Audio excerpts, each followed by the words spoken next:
Audio clip number 12، اس میں آپ انشاءاللہ عز و جل قرآن پاک کی سورہ بقرہ کی آیت نمبر 28 سے 30 تک کی تلاوت، ترجمہ اور تفسیر صراط الجنان سنیں گے۔ بسم اللہ الرحمن الرحیم۔ ترجمہ: اللہ کے نام سے شروع جو نہایت مہربان رحمت والا ہے۔ کیف تکفرون باللہ وکنتم امواتا فاحیاکم ثم یمیتکم ثم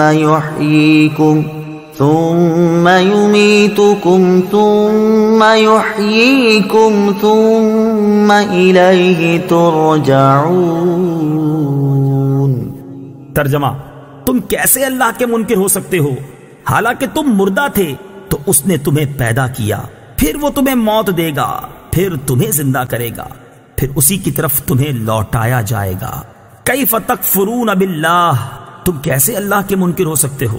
تفسیر صراط الجنان میں ہے، توحید و نبوت کے دلائل اور کفر و ایمان کی جزا و سزا ذکر کرنے کے بعد اللہ تعالیٰ نے اپنی خاص و عام نعمتوں کا اور قدرت کی عجیب نشانیوں کا ذکر فرمایا، اور کفر کی خرابی اور برائی کو کافروں کے دلوں میں بٹھانے کے لیے انہیں خطاب کیا کہ تم کس طرح خدا کے منکر ہوتے ہو، حالانکہ تمہارا اپنا حال اللہ تعالیٰ پر ایمان لانے کا تقاضا کرتا ہے، کیونکہ تم بدن میں روح ڈالے جانے سے پہلے تمام مراحل میں مردہ تھے، یعنی کچھ نہ تھے یا بے جان جسم تھے، پھر اس نے تم میں روح ڈال کر تمہیں زندگی دی، پھر زندگی کی مدت پوری ہونے پر تمہیں موت دے گا، پھر تمہیں زندہ کرے گا۔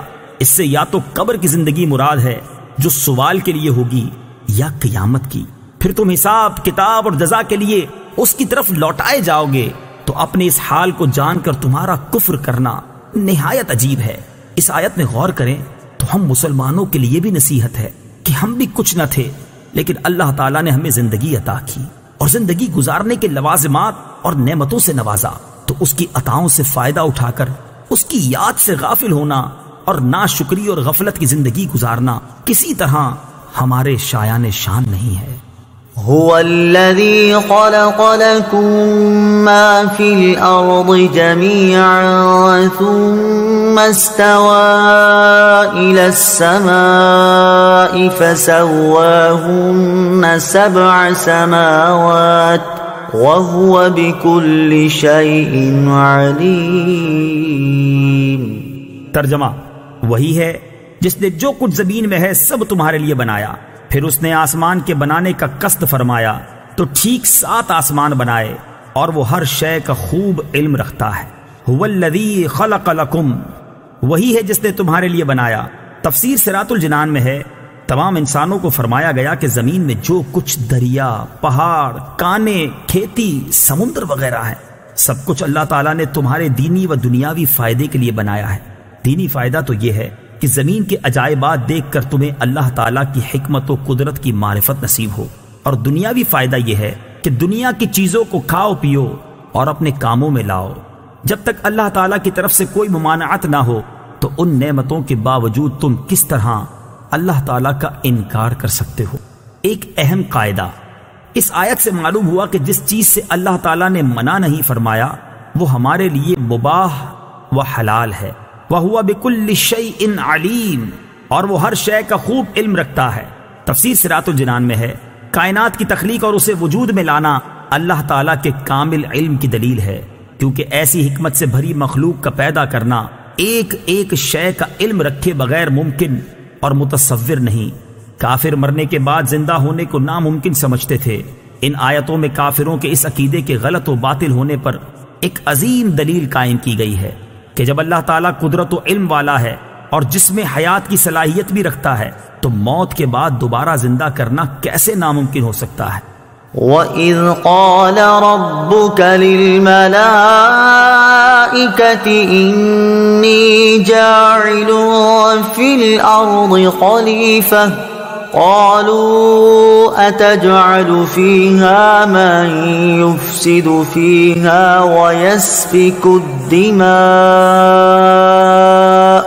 وَنَحْنُ نُسَبِّحُ بِحَمْدِكَ وَنُقَدِّسُ لَكَ قال انی اعلم ما لا تعلمون۔ ترجمہ: اور یاد کرو جب تمہارے رب نے فرشتوں سے فرمایا میں زمین میں اپنا نائب بنانے والا ہوں، تو انہوں نے عرض کیا کیا تو زمین میں اسے نائب بنائے گا جو اس میں فساد پھیلائے گا اور خون بہائے گا، حالانکہ ہم تیری حمد کرتے ہوئے تیری تسبیح کرتے ہیں اور تیری پاکی بیان کرتے ہیں۔ فرمایا بے شک میں وہ جانتا ہوں جو تم نہیں جانتے۔ وَإِذْ قَالَ رَبُّكَ لِلْمَلَائِكَةِ، اور جب تمہارے رب نے فرشتوں سے فرمایا، تفسیر صراط الجنان میں ہے حضرت آدم علیہ السلام اور فرشتوں کے واقعات پر ضمنی تبصرے سے پہلے ایک مرتبہ آیات کی روشنی میں واقعہ ذہن نشین کر لیں۔ واقعے کا خلاصہ، اللہ تعالیٰ نے حضرت آدم علیہ السلام کی تخلیق سے پہلے فرشتوں سے فرمایا کہ میں زمین میں ایک خلیفہ بنانے والا ہوں۔ اس پر فرشتوں نے عرض کی اے اللہ عز و جل، کیا تو زمین میں اس کو نائب بنائے گا جو اس میں فساد پھیلائے گا اور خون بہائے گا، حالانکہ ہم ہر وقت تیری تسبیح و تحمید کرتے ہیں، یعنی تیری خلافت کے مستحق ہم ہیں۔ اللہ تعالیٰ نے فرمایا جو مجھے معلوم ہے وہ تمہیں معلوم نہیں۔ پھر اللہ تعالیٰ نے حضرت آدم علیہ السلام کی تخلیق کے بعد انہیں تمام چیزوں کے نام سکھا دیے، پھر ان چیزوں کو فرشتوں کے سامنے پیش کر کے فرمایا کہ اگر تم اس بات میں سچے ہو کہ تم ہی خلافت کے مستحق ہو تو ان چیزوں کے نام بتاؤ۔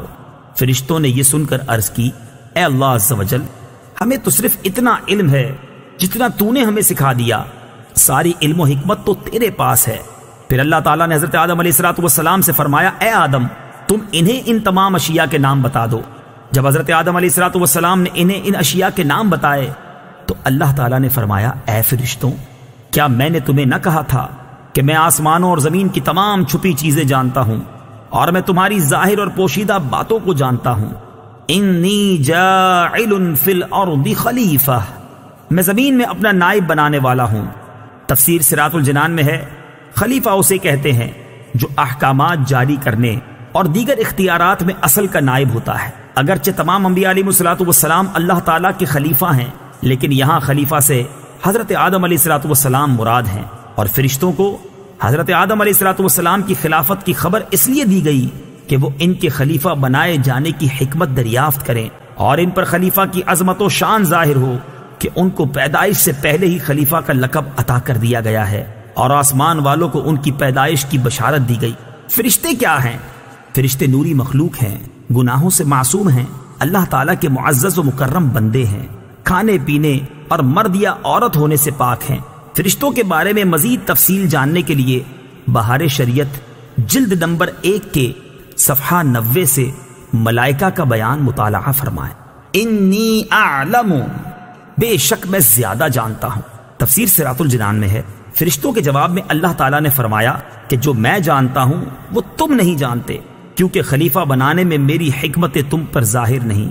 بات یہ ہے کہ انہی انسانوں میں انبیاء بھی ہوں گے، اولیاء بھی اور علماء بھی، اور یہ حضرات علمی و عملی دونوں فضیلتوں کے جامع ہوں گے۔